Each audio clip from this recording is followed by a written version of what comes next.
What's up, family? Welcome to Positive Power Double XI, J. Royce Films.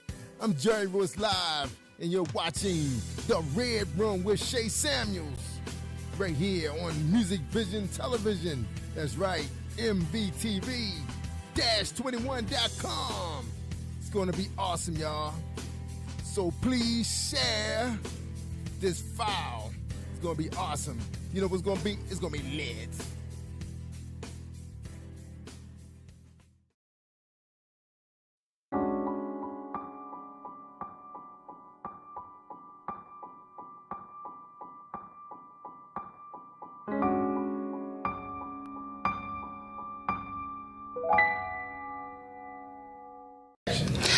Hello, I'm Dr. Eric Holmes, the author of The Power of the Sea and Soulful Prayers. That is #1 best-selling. And I am in The Red Room with Shay. Welcome to another episode of The Red Room with your host, Shay Samuels. I'm here today with one of my special sisters, Miss Lekeisha Mosley, who is joining us today for another awesome topic. Before we get into the topic, though, I want you guys to know more about her. So, Miss Lekeisha Mosley, introduce yourself to the viewers. Well, hello, everyone. I am Lekeisha Mosley, and I am the host of the Lekeisha Mosley Show, and it's stationed out in Baltimore and Atlanta. I am so excited to be on the show today. Definitely a blessing, and definitely happy to be here. Yeah, we have so much fun. We talk about the behind the scenes of TV and just being sisters. It's nothing like getting an opportunity to really interview, to talk with, to just be transparent with one another. We do it so much, you guys. So this is like just a walk in the park for us. So we're going to have some fun. So you guys stay tuned so that you can have some fun with us.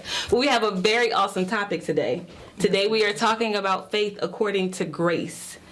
That topic in itself, it says a lot. There's so many bullet points to this, but we're going to just drive it home so people can understand that, you know, this whole faith and grace thing is not like a get out of jail free card.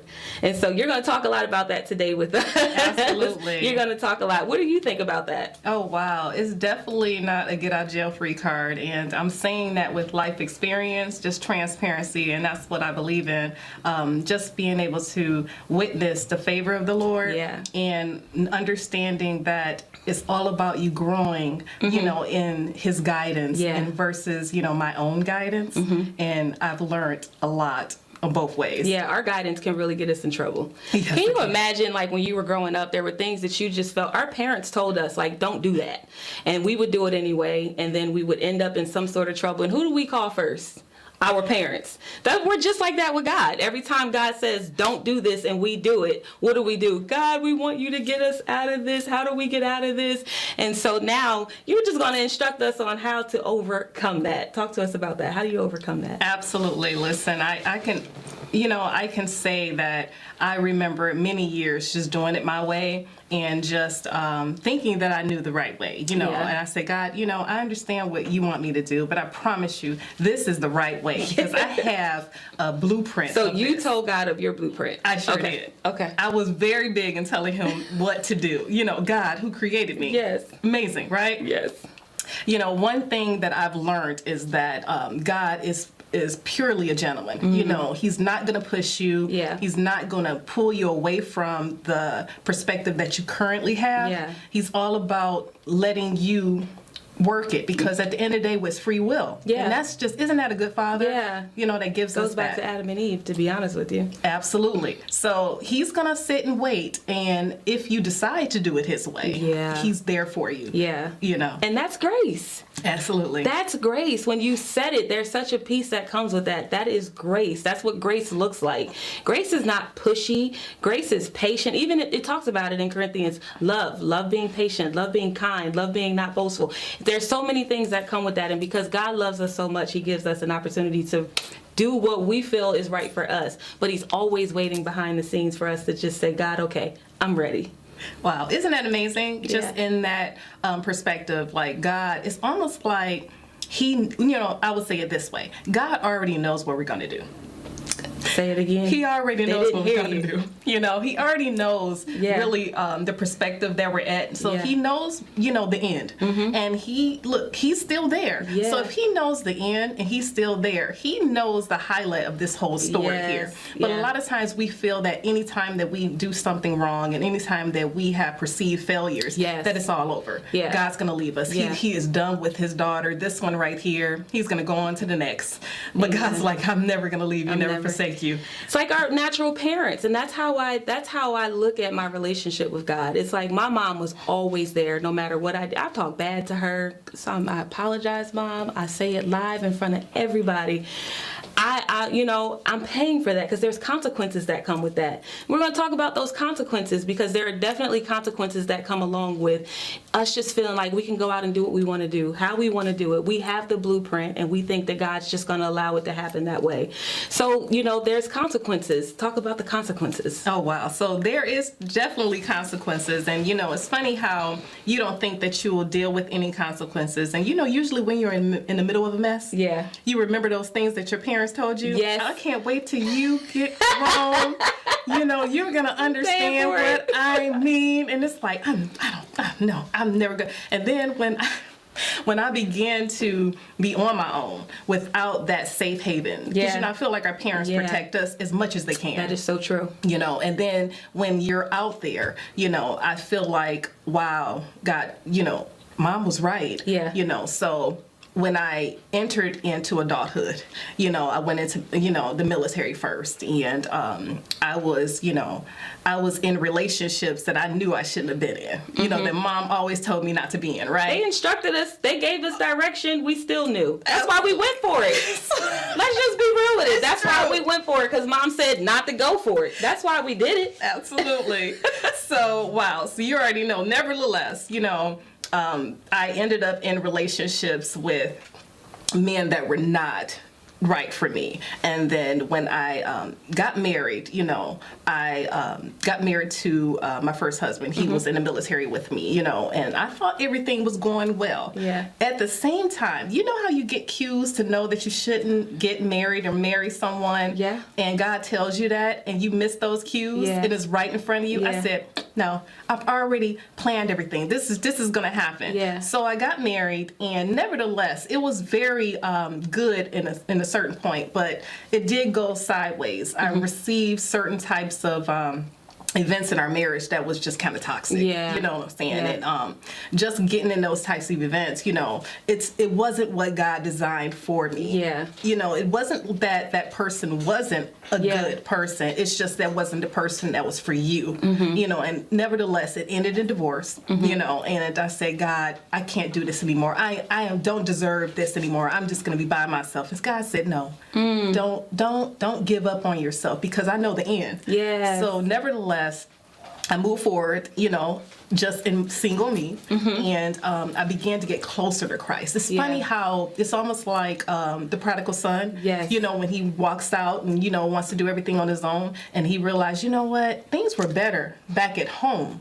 Yes. And when I went, I said, what, my going back was really just getting closer to God. I grew up in the church. I grew up knowing who he was. And we began to have our own relationship. I began to really date my father. Yes. I really began to begin to be courted That's by good. my father. That's and good. and with all of that, I remarried to an amazing man of God that Yeah. was sent to me. I didn't go Wow. after him. Right, You right. know, he was sent to me, and just having a beautiful life and having our kids being covered Yes. and really know what that covering is, because I got it with my father first. Yes.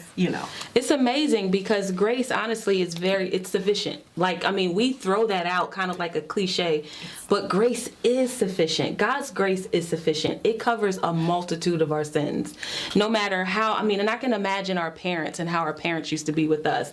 Although they were upset, they were angry, they could yell at us over and over again, I told you not to do this. But then, regardless if we're hurting, they're going to hug us. They're going to love on us. They're going to kiss the boo-boos, all of that, even in their anger. And that's how I see God with us. Yes, I really feel that, because a lot of times, God, He knows the end, but at the same time, I feel like life experience does give you a benefit, give you wisdom, where you can begin to, give someone else that same wisdom. Yes. It's hard to really teach someone if you've never been through it, if you don't know, really the outcome and how it goes. So it's not so much as knowing everything. Yeah. It's just really, paving the way of, some experience that you experience and begin to teach another the same. Yeah. I mean, I think, like you said, you really can't go through it and not learn something, not get this, this energy within you. I guess that's the word, this energy within you to want people to know how good God is after that. Because if He did it for you, He'll do it for them. And the exciting part about it is that He picked you to do it. Yeah, and that's the great thing about it, because you realize, wow, I am worthy. Yes. I do deserve this. Yes. I'm a part of the team. Yes. I'm a part of the house. I gotta give you a high five on that. I'm part of the team. I'm a part of the team. Yes. Mm-hmm. That's important to know, though. Yes. It's important for us to understand that God's grace is ultimately sufficient. And so right after these messages, we're going to go through, because I want to talk about how we utilize these opportunities to do what we want to do. And we say that grace is going to cover it. I want to utilize the next segment after this to do that. But we're going to take a music break, and we'll be right back after this music break.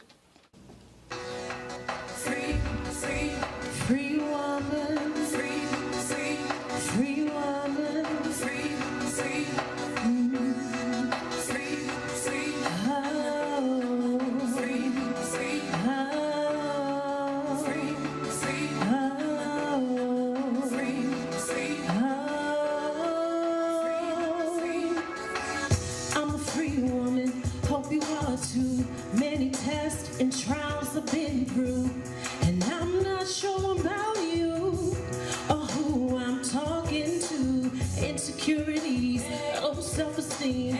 Ladies, y'all know just what I mean. It took a long while to get here. I had to fight through so many fears. See, I was left out, overlooked, rejected. My faith was shook. I had to find my way, and now I can't be stopped. Let me make it plain. I'm free, not going back. No slowing down, no taking slack. See, I've come to know just who I am. I am free, free.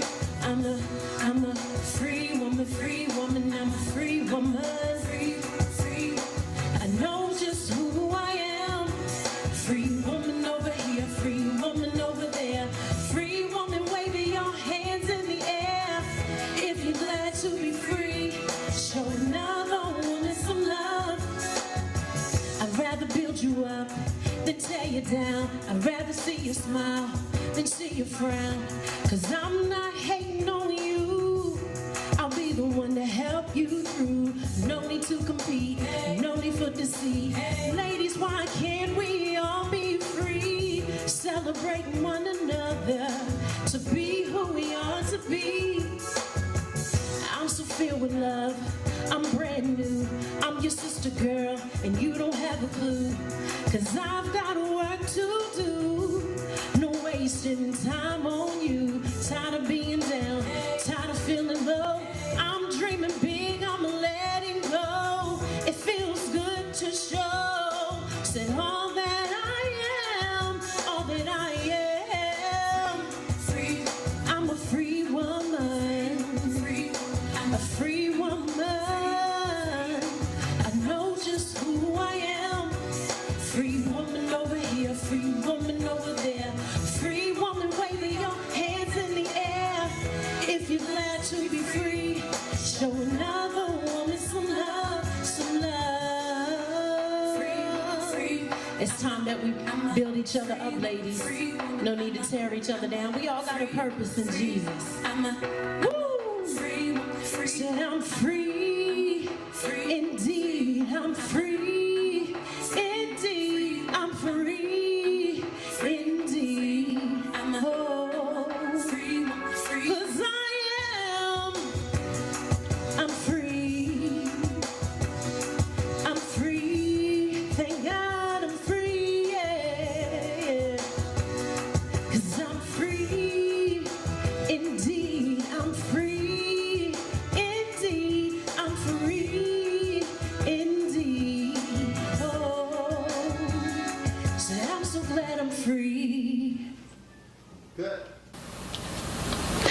Welcome back to the Red Room. I am your host, Shay Samuels, and I'm here with my sister, Lekeisha Mosley.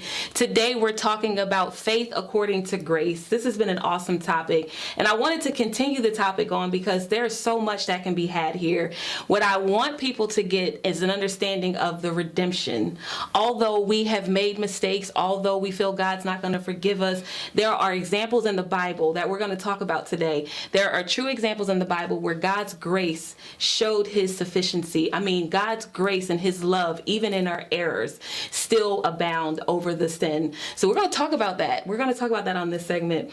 So we were talking about Adam and Eve just a second ago. We were talking about God's grace for them and how God knew what they were going to do. God knows what we're going to do before we do it. But yet his grace was still sufficient. And when they were, like Adam said, goes, where are you? He hid. He ran, and it's like, you're hiding. Someone said yesterday, they said God created the tree and Adam hid behind the tree that God created, and Adam was created by God. So you hid behind something that God created, like God's not going to know you're behind there. And he goes, what did you do? For lack of better terms, what did you do? And Adam goes, she did it. But his grace, he goes, I'm naked. And God's like, how did you know? But God still clothed them even in their sin. How loving is that? That's so amazing, and it's so loving. It really just shows exactly the kind of father that we have, yes. His character. It really just shows us just truly the definition of a father. Amen. I mean, when you think about a father, yeah. It's someone who protects you. It's someone who guides you your way. It's someone who equips you of all the things that you need in order for you to live a good life, in order for you to be self-sufficient. But he doesn't let you go without you understanding. You know, and I feel like that's just what her father was. And, you know, when you think of Adam and Eve, they truly, truly loved God. Mm-hmm. You know, he created them. Yes. You know, they went to work. Mm-hmm. You know, Adam went to work. He literally did exactly what the father said. Yeah. You know, Eve came on the scene exactly as she needed to, and she, you know, began to be by his side. So when the deceiver came, you know, it was something that they weren't ready for. Yeah. And I feel like they forgot what God was in that moment. Yeah. You know, and they began to truly believe their own human logic. Yes. You know, so eating this apple became something, you know, that was just, you know, mind-blowing. It was something that was just, you know, something that God probably did not take in account. Oh, he doesn't know about this. Yes. He really needs to know that this is really small great. Things. Yeah, you know, so just believing someone else's word. How many times do we do that? Yeah. Believe someone else's word. Yeah. Over what the Father taught us. You know, I believe both of us, we understand that. Yeah. Growing up, understanding who God was. Yeah. But then we hear another voice. Yeah. You know, and you know, allowing this other voice to take the lead. Yeah. You know, and it's a huge trick of the enemy. Yeah. But it's okay. Yeah. Because even with all of that, God still was there. Yeah. And when we talk about redemption, you know, I feel that God already had that plan in place. You know. There's always a plan in place. There's always a plan in place. Absolutely. So when that plan is in place, I feel like God puts that plan together not as a safety net. Yeah. You know, not as something, oh, well, I have this in place because I know they're going to do wrong. But it's always in place because God's never going to leave you, never going to forsake you. Yeah. Anything you do, he's going to make it good. Yeah. He's going to wash it away. Yeah. And, you know, one thing about it is when we talk about redemption, God does not remember the past. Yeah. God does not remember the flaws that we did. Yeah. He's looking forward. You know, so a lot of times our human nature is to look back. Remember what happened when, you know, we look back. Yeah. And that was defined to us to let us know that God is not there. Yes. He's always forward. Yes. And when we understand where God is, we need to understand, you know, we need to keep up with him. Yeah. Because he's never going to leave us nor forsake us. At the same time, we need to understand that he's building forward for your life. Yeah. So redemption is always there because he's never looking back to erase something. Yeah. You know, so a lot of times we're looking back and trying to bring this baggage, you know, this huge suitcase. God, don't forget, wait a minute, we got to bring this, I got to fix this. Right. I got to scrub this clean. God's like, I'm not there. I'm not trying to scrub it clean. So why are you trying to scrub it clean? Right. He's like, I'm way ahead. I'm building houses up here. I need you to come with me. That's so good. So when we think about redemption, we need to understand that God is not in the the mindset of trying to fix anything Yeah. from our past. Yeah. He's already bringing new forward. Yes, that's good. That's good. One of the things that you said, you mentioned about fathers, and you said that it's just God is just like our father. And there are a lot of people, women and men, who have not been raised by their natural father. And so the attachment of that rejection, that neglect, that's why a lot of people feel it's okay for them to do what they do. They've already made a survival plan for themselves. And then it's only when we get older, that's why the Bible says, when I was a child, I spake as a child. It's only when we get older that we find true revelation of God's kind of love. And then I see a lot of women and men going back to forgive their fathers because of it. Have you seen that? I absolutely have. A lot of times we have our own perspective of how things are going to go in our life. Like you said before, you said that, we already had a plan. We already have a blueprint of how we were going to do, because we never had a father. Yeah. We never had a mother. Yeah. We never had anyone to protect us, anyone to guide us that way. But like I said, God is always moving forward. So remember, God is always moving with you forward. Yes. So that is your father that's never going to leave you nor forsake you. If you didn't have a natural father on this earth that decided, to be with you and leave you, God is with you. Yes. God is that father in your life. God is that mother in your life. He's that betrayal that happened to you. He's that protection that lets you know, listen, you have him. You don't have to carry anything else. So, when you go through the things you go through, you can always receive the lessons. You can always receive the wisdom in it. So you can take that and move forward. But understand that you can move forward in your life when you begin to have children, when you begin to, become an adult, because a lot of people have children before they're adult. A lot of people have children, without, a spouse to raise those children. Don't look at that as a bad thing, because God is with you. He's always going to be that additional that you need in order to move it on. He's going to bring those people in your life in order for you to begin to move forward. Have you ever seen that where the protection was always there? Yes, I call it Hansel and Gretel, because Hansel and Gretel, I don't know why God took me back to that a while ago, but the breadcrumbs, the fact that they left the breadcrumbs, and it's almost like how God, those little nuggets, how God does us, those breadcrumbs always take us back to home. Wherever home was for us, those breadcrumbs always take us back. And when God showed me those nuggets, I mean, the whole story in itself was like, it was a childhood story, but for God to give it to me at this age, they were almost devoured by the old lady in the home, but how God turned that thing around. Those stories were real. We didn't see it then, but they were about to be eaten. They were being prepped for meals. And that whole situation turned around. But the breadcrumbs are what got them back home. And so, I do. I've seen that, where God has just turned that thing all the way around. There's something else that we do now in this era. For some reason, we feel that grace is that we talked about that in the beginning of the episode, the get out of jail free card.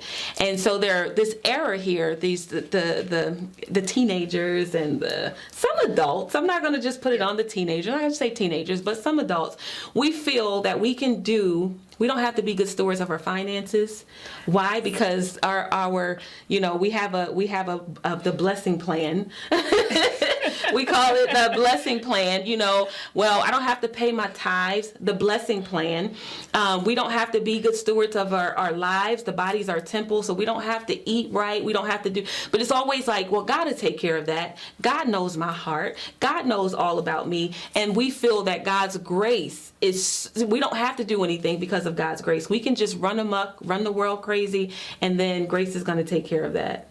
That's something that you say, we kind of sometimes categorize God's grace, like you said, as a get out of jail free card. And we don't understand really the definition of grace. Grace is there for you to let you know, listen, he's with you all the way. It's not about you getting it right the first time or the second time or the third time. I've been there. But it's all about him letting you know it's not about getting it perfect, but it's about moving forward. He sees your heart. It's doing a heart check. when we do a heart check and when we understand, our motives, then we're not really relying on grace in the perspective of really doing harm to ourselves, doing harm to someone else. Well, you know what? I'm not going to save this money or pay this this rent this month. I'm not going to do this. I'm not going to. I'm not going to be honest on my taxes. Because God knows I just don't know everything. And no. So it's almost like, you know what's right to do, but you don't do it because of, this grace. No, that's not what it was for. God, that's for to let you know that, listen, God is with you, carrying you all the way. At the same time, we need to honor the man that loves us so much. And when you honor him, you're not going to want to do wrong by him. You say, you know what? I don't want to do wrong by him because I don't want him to look at me any type of way, even though he's not. I feel that unction in my spirit that I don't want him to look. I don't even want to perceive that he's looking at me wrong. So I do want to do everything right to my ability, and rely on him in that way, not to take something from him that is not right. I want to sleep at night. I think Colossians 3:17 says everything you do unto the Lord. But we're going to go ahead and close this episode out. Lekeisha, I am so thankful again that you've been here. This has been a great topic. Before we go, can you just let everyone know where to find you? Absolutely. You can find me on my website, LekeishaMosley.com. You can also find me on my TV show, Lekeisha Mosley Show, on Monday nights at 9 p.m. Eastern Standard Time. You can also find me on all social media platforms and definitely on Amazon and all of those episodes as well. And again, we just want to thank you for coming by, again, just stopping by and just visiting with us and taking part of what we're doing today. And for you guys, you stay tuned for the next episode of The Red Room. I'm your host, Shay Samuels, and